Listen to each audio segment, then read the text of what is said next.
نحمده ونصلي على رسوله الكريم أما بعد فأعوذ بالله من الشيطان الرجيم بسم الله الرحمن الرحيم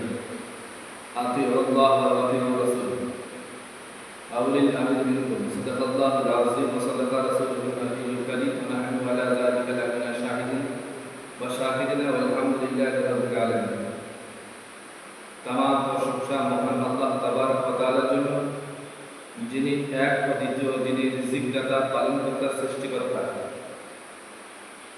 তারপরে জিনার ওসিলায় কুলকানাত যিনি হলেন আপনার আমার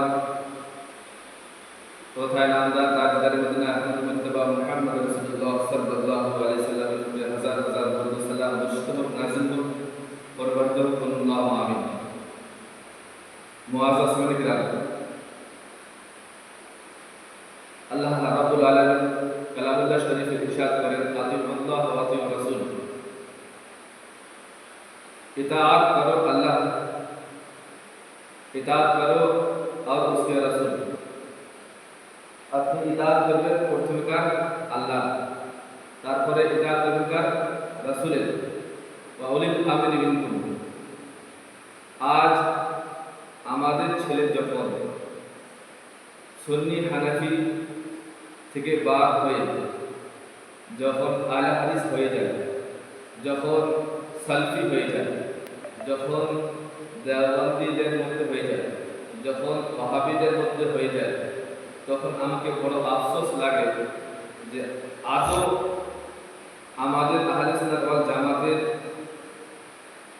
কিতাবগুলো ফলো করেনি আমাদের আহলে সুন্নাত ওয়াল জামাতকে ফলো করেনি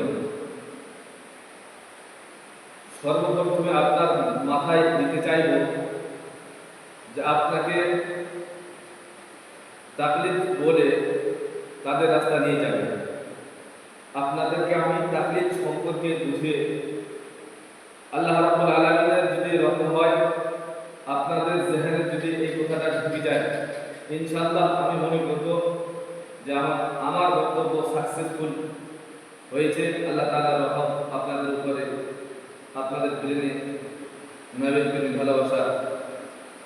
ঢুকিয়েছে মুআজ্জাজ সামিঈন কিরাম সুবহানাল্লাহ ওয়া বিহামদিহি আল্লাহু গানি ইসলাম দরদি ভাই আমার তাকলিদ আজ আপনাকে বলবে যে তাকলিদ করা শিরক তাকলিদ করা বিদআত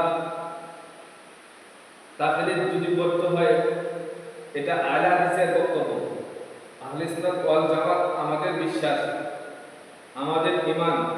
তাকলিদ করা জায়েজ তাকলিদ না হলে কোনো মানুষ চলতে পারে না এক মুফতি আজকের জামানায় আজকের যুগে যদি মুফতিও হয় বিনা তাকলিদ ছাড়া কেউ চলতে পারবে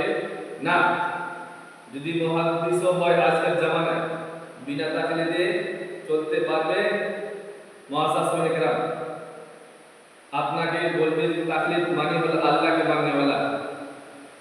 তাকলিদ তারা তাদের ভাষায় আপনাকে বুঝিয়ে তাদের রাস্তা নিয়ে যাবে তাকলিদ মানে আল্লাহকে মাননেওয়ালা সিম্পল ভাবে আপনাকে মিসাল দেই উদাহরণ দেই যে এক পাবলিক তার জ্ঞান কোরআনের নাই তার জ্ঞানের হাদিসের নাই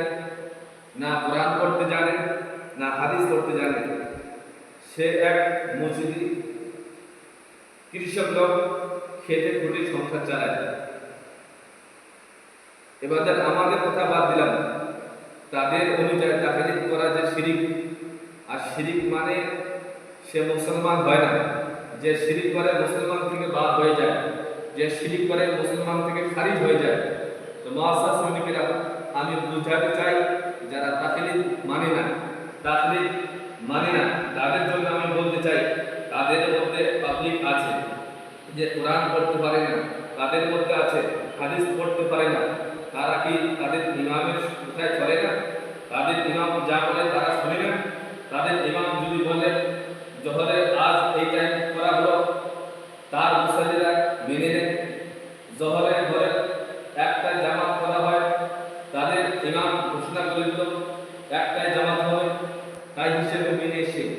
এক কৃষক লোক যে কোরআন সম্পর্কে জ্ঞান রাখে না, যে হাদিস সম্পর্কে জ্ঞান রাখে না, কিন্তু মুআজ্জিজ কিরাম সে ব্যক্তি ইমামের কোথায় চলে গেল, ইমামের কোথায় বেরিয়ে চলে গেল, এবার তার মৃত্যু হয়ে গেল। বলুন তো তাদের হাদিসে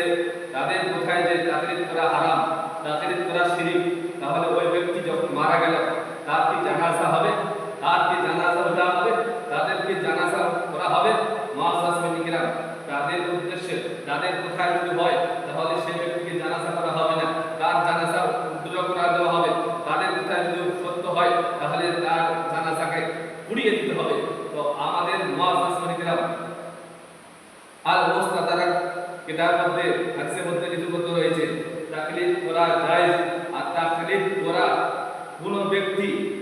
তার বিনা তাকলিদে কেউ চলতে পারবে না। এক পাবলিক হোক,